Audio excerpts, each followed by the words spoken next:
মালদহ উত্তরে ভোট কর্মীদের আটকে রাখার অভিযোগ, আটকে রাখাকে ঘিরে রণক্ষেত্র পরিস্থিতি। মালদহের হবিবপুরে ঘটনাস্থলে ভিডিও গেলে তাকেও আটকে রাখা হয়। পরিস্থিতি সামাল দিতে ঘটনাস্থলে যায় পুলিশ।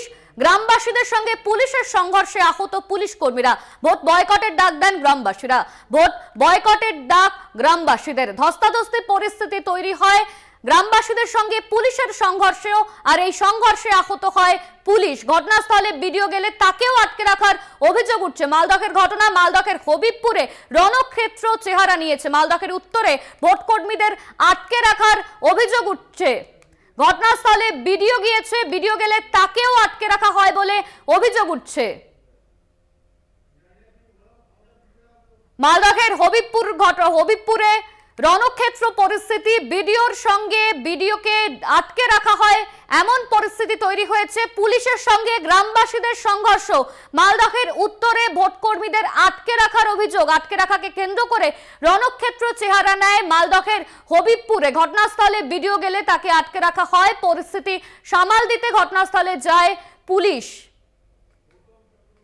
এই নিয়ে আমরা বিস্তারিত জানবো। আমাদের সঙ্গে রয়েছেন আমাদের প্রতিনিধি গৌতম চক্রবর্তী। গৌতম, মালদহের হবিবপুরে গ্রামবাসীদের সঙ্গে পুলিশের সংঘর্ষ হয়, সংঘর্ষে আহত পুলিশ কর্মীরা এবং ভোট বয়কটের ডাক দিয়েছেন তারা। ঠিক কি ঘটেছে, কি হয়েছে?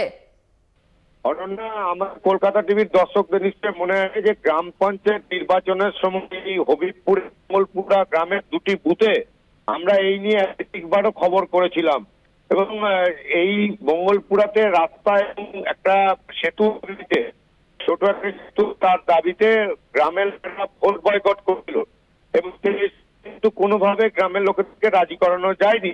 তারপর থেকে গ্রামের লোকেরা বলেও দিয়েছিল যে আমরা আর কোনো ভোটে অংশ নিব না। এবং গতকাল সকাল থেকে কিন্তু এই বুথে প্রায় 800-র কাছাকাছি ভোটার এবং তারা কেউ ভোট সিদ্ধান্ত নিয়ে তারা কেউ বুথে আসেনি। এরপরে সেখানে যান এবং বাইরে থেকে ভোট কর্মীদের নিয়েছে, তারা ওখানে ঢোকানোর চেষ্টা করে যারা ভোট কর্মী ছিল এবং 3 জন, আমরা যেটুকু জানতে পারছি 3 জন ওখানে ভোট দেয়। এই নিয়ে গ্রামবাসীর সঙ্গে গ্রামবাসীরা ওই কর্মীদের, সরকারি যারা আধিকারিক ছিলেন তাদেরকে আটকে রাখে। খবর পেয়ে সুমন দত্ত ঘটনাস্থলে যান। এরপরে তাদেরকেও ঘেরাও করে আটকে রাখে অনেক রাত পর্যন্ত। এরপরে বিশাল পুলিশ বাহিনী যায় এবং সেখানে অস্থায়ীভাবে অন্য জেলা অর্থাৎ শিলিগুড়ি মহিলা থানার যিনি আইসিআই, তারা যেহেতু ওখানে বিক্ষোভ ছিলেন, সেই শিলিগুড়ি মহিলা থানার আইসিও গেছিলেন এবং বিশাল পুলিশ বাহিনী যান। ধস্তাধস্তি, লাঠিচার্জ এবং বেশ কয়েকজন পুলিশকর্মী আহত হন। তাতে একজন সাব ইন্সপেক্টর সেও আহত হন এবং শিলিগুড়ি মহিলা থানার আইসি আহত হন, একজন গ্রামবাসী আহত হন।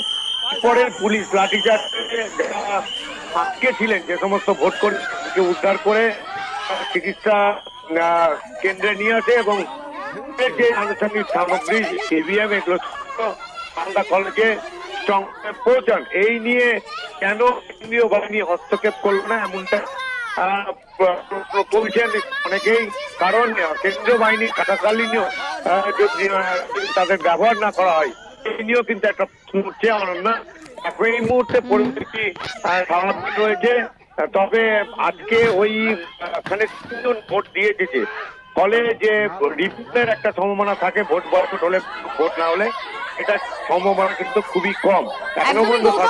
যেমনটা জানালে এখন পরিস্থিতি স্বাভাবিক রয়েছে।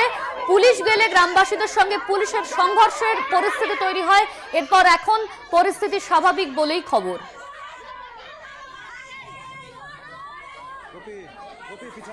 মালদহ হবিবপুরে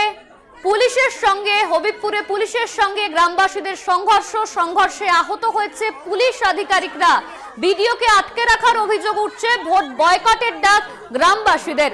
পুলিশ গেলে গ্রামবাসীদের সঙ্গে পুলিশের সংঘর্ষ, আহত হয়েছে পুলিশ আধিকারিকরা। ভিডিওকে আটকে রাখার অভিযোগ উঠছে গ্রামবাসীদের বিরুদ্ধে। মালদহের হবিবপুরের ঘটনা, সেখানে ভোট বয়কটের ডাক দিয়েছে গ্রামবাসীরা।